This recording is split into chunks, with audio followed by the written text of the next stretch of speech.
Selamat pagi, selamat siang, selamat malam bagi teman-teman, bagi semua yang menonton video ini. Video ini saya buat untuk menyelesaikan tugas biokimia perairan, dan di sini saya akan mengangkat judul yaitu studi kasus karbohidrat terhadap budidaya perairan. Sebelumnya, perkenalkan terlebih dahulu, nama saya Rio Vito Pardamian dengan NPM akhir 203 dari Perikanan C, dan dengan dosen pengampu Dr. Emma Rohima SPIM. Baik, selanjutnya kita akan langsung ke materi yang akan saya bahas. Nah, pendahuluan peranan biokimia dalam budidaya perairan. Apa sih peranan si biokimia ini dalam budidaya perairan? Untuk lebih jelasnya, kita cari dulu dasarnya nih, supaya kita selanjutnya bisa paham. Oke, di sini ada beberapa peranan. Yang pertama ada kandungan gizi pada ikan. Bisa dibaca, dalam membuat pakan ikan, pakan harus memiliki kandungan gizi yang dibutuhkan. Artinya, dalam biokimia ini memiliki peran untuk memperhatikan kandungan gizi pada ikan. Nah, kalau gizi ikannya baik, hasilnya akan baik ketika nanti pasca pengolahan, ketika nanti sudah masuk distribusi dan konsumsi, itu akan menghasilkan ikan-ikan yang baik untuk dikonsumsi. Makanya diperlukan kandungan gizi yang baik juga pada isi ikannya. Selanjutnya adalah laju metabolisme. Nah, metabolisme ini apa sih? Seluruh reaksi biokimia yang bertujuan untuk mempertahankan suatu kehidupan organisme. Kita baca, untuk mengetahui beberapa jumlah pakan yang harus diberi kepada ikan, kita harus mengetahui berapa besar laju metabolisme pada ikan tersebut. Nah, kayak tadi aku bilang, metabolisme ini kan untuk mempertahankan kehidupan suatu organisme. Nah, kalau peranan biokimia ini adalah memperhatikan laju metabolismenya, apakah ikan ini dalam laju metabolisme yang baik atau tidak, karena kalau tidak akan berhubungan sama keberlangsungan kehidupannya si ikan ini. Jadi laju metabolisme ini juga sangat penting, dan disitulah peranan biokimia.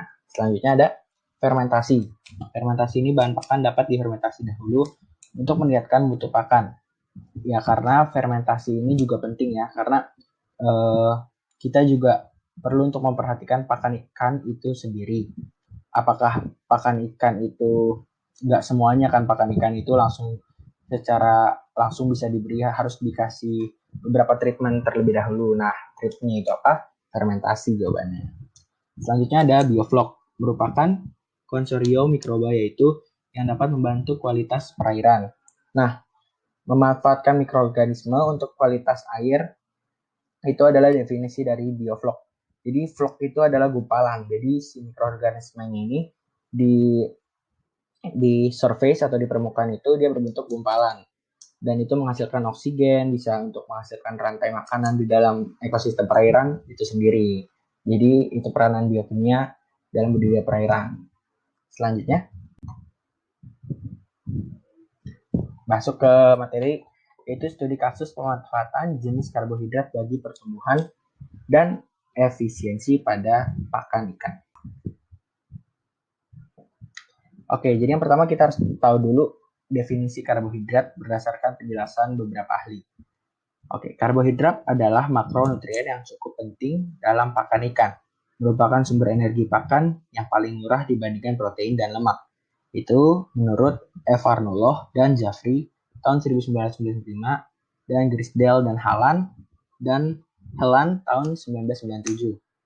Nah, kebutuhan kandungan karbohidrat pakan berbeda-beda untuk setiap kelompok ukuran dan spesies ikan. Bisa dipahami ya, jadi setiap ikan juga kebutuhannya beda-beda tergantung spesies, ukuran, dan lain-lain. Nah, pemanfaatan karbohidrat dalam pakan ikan. Pertumbuhan ikan merupakan ekspresi adanya peningkatan biosintesis protein dalam tubuh melalui retensi protein pakan yang dikonsumsi. Retensi protein dan retensi lemak tinggi pada ikan yang diberi pakan jenis karbohidrat glukosa menyebabkan laju pertumbuhan yang tinggi pula. Selain itu, pakan yang mengandung karbohidrat terlalu sedikit akan menyebabkan terjadinya tingkat katabolisme protein dan lemak yang tinggi untuk mensuplai kebutuhan energi ikan dan menyediakan metabolisme lanjutan. atau intermedier untuk sintesis senyawa biologi penting lainnya, sehingga pemanfaatan protein untuk pertumbuhan berkurang. Oleh karena itu, komposisi pakan ikan harus ada keseimbangan. Nah, ini inti dari teks ini adalah balancing antara komponen-komponen dalam pakan ikan tersebut, supaya hasilnya juga nggak timpang antara kebanyakan lemak kah, kebanyakan protein kah, atau kebanyakan karbohidrat kah. Makanya intinya itu harus menyesuaikannya dengan apa, ya seperti tadi, dengan kebutuhan ikannya, dengan melihat dari ukuran ikan, spesies ikan, dan lain-lain. Makanya di sini perlu balancing. Nah, bagaimana prosesnya? Nah, bisa dibaca di sini. Pemanfaatan karbohidrat pakan oleh ikan.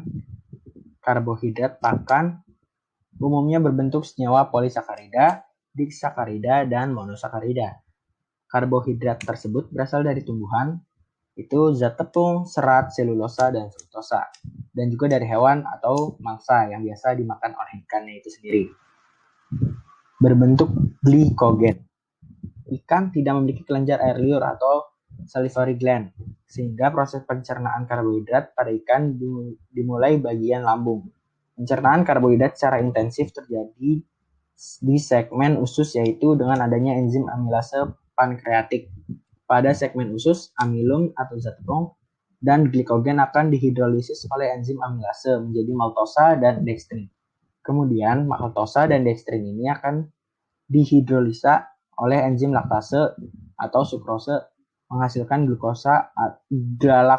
galaktosa, glukosa, dan fruktosa. Pada dinding usus, galaktosa dan fruktosa akan diubah menjadi glukosa. Dalam bentuk glukosa itulah karbohidrat dapat diserap oleh dinding sel atau enterosit, lalu masuk ke dalam pembuluh darah. Nah, itu mekanismenya ya, mekanisme penyerapannya. Nah, jadi di sini ikan itu minim mengandung enzim, dan ikan itu bisa kita baca di sini, ikan itu baru melakukan prosesnya itu, proses pencernaannya itu karbohidrat dimulai pada bagian lambung. Nah, kalau di sini juga tidak memiliki kelenjar air liur atau salivary gland. Nggak kayak manusia, kan manusia kan baru nyampe mulut aja itu udah banyak enzim yang ada di kelenjar air liur. Nah, kalau ikan ini enggak, jadi dia agak lama untuk memprosesnya sampai akhirnya ke proses di usus dan selanjutnya di lambung dan seterusnya. Nah, nilai kecernaan karbohidrat pada ikan. Ikan tidak memiliki enzim pencernaan karbohidrat yang memadai di dalam saluran pencernaan seperti yang saya bilang tadi, sehingga nilai kecernaan karbohidrat pakan umumnya rendah. Aktivitas enzim amilase dalam menghidrolisa pati dan ikan omnivora seperti ikan tilapia dan ikan mas lebih tinggi daripada ikan karnivora seperti ikan rainbow roach dan yellowtail. Nilai kecernaan karbohidrat ini sangat dipengaruhi oleh sumber dan kadar karbohidrat dalam pakan serta jenis dan ukuran ikan. Balik lagi ke jenis, spesies, dan lain-lain itu yang harus kita perhatikan. Oke, selanjutnya. Karbohidrat yang berstruktur kompleks memiliki nilai kecernaan yang rendah daripada karbohidrat yang berstruktur sederhana, jelaskan. Perbedaan sumber pati juga dapat menyebabkan perbedaan nilai kecernaan karbohidrat dan bergantung juga pada rasio amilosa dan amilopektin. Di mana semakin tinggi rasio amilosa dan amilopektin, maka kecernaan karbohidrat semakin tinggi juga berbanding lurus. Beberapa perlakuan yang biasa dilakukan pada saat membuat pakan ikan adalah dengan melakukan pengukusan pati, di mana dengan melakukan pengukusan maka akan meningkatkan nilai kecernaan dari karbohidrat tersebut. Hal ini dikarenakan pengukusan dapat menyebabkan sel-sel pati menjadi lunak dan pecah sehingga lebih mudah dicerna. Karbohidrat berserat dalam wujud bahan kimia sangat sukar dicerna oleh beberapa jenis ikan dan tidak membuat suatu kontribusi yang baik kepada kebutuhan gizi ikan. Balik lagi ke tadi aku bilang, ikan di sini nggak punya banyak komponen enzim-enzim seperti manusia contohnya, karena kayak tadi aku bilang ikan ini baru melakukan prosesnya itu di usus dan di lambung, jadi mungkin banyak hasil-hasil yang dihasilkan oleh proses pencernaan ikan ini prosesnya tidak begitu baik dan perlu banyak tahap sehingga menjadi lebih sempurna gitu. Oke, selanjutnya kelebihan karbohidrat untuk pakan ikan. Apa aja sih kelebihan karbohidrat untuk pakan ikan? Nah, di sini bisa dibaca poin-poinnya. Yang pertama, karbohidrat adalah sumber energi yang murah dan dapat menggantikan protein yang mahal sebagai sumber energi. Seperti yang tadi dijelaskan di slide sebelumnya, kalau karbohidrat itu lebih murah secara pakan ya, lebih murah dibanding sumber energi yang lainnya. Selanjutnya nomor 2, karbohidrat merupakan protein spacing effect. Karbohidrat dapat digunakan sebagai sumber energi pengganti bagi protein di mana dengan menggunakan karbohidrat dan lemak sebagai sumber bahan baku. Karbohidrat bisa jadi pengganti ya untuk sumber bahan baku. Nah, selanjutnya nomor 3, dalam aplikasi pembuatan pakan, karbohidrat seperti kanji, zat tepung, agar-agar, alga, dan getah dapat juga digunakan sebagai pengikat makanan atau binder untuk mengikatkan kestabilan pakan dalam air pada ikan dan udang. Oke, selanjutnya nomor 4, sebagai binder atau sebagai bahan pengikat makanan, karbohidrat terutama yang berasal dari bahan pakan tertentu mampu meningkatkan kualitas fisik pakan dan mampu menurunkan presentasi abu pakan.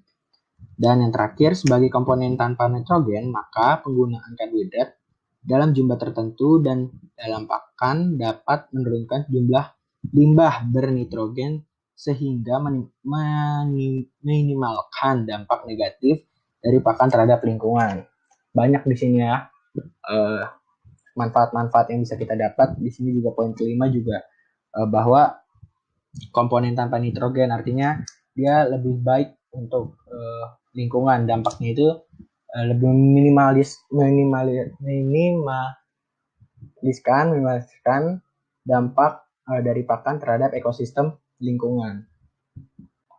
Oke, selanjutnya kesimpulan. Nah, jadi kesimpulannya adalah fungsi utama karbohidrat sebagai sumber energi di dalam pakan ikan harus berada dalam kondisi yang seimbang antara ketiga makronutrien. Itu apa aja? Protein, lemak, dan karbohidrat. Balik lagi kayak tadi aku bilang, ketiga komponen ini harus balance dan harus disesuaikan dengan jenis ikan, spesies, dan lain-lain. Pakan yang mengandung karbohidrat terlalu tinggi dapat menyebabkan penurunan pertumbuhan ikan budidaya.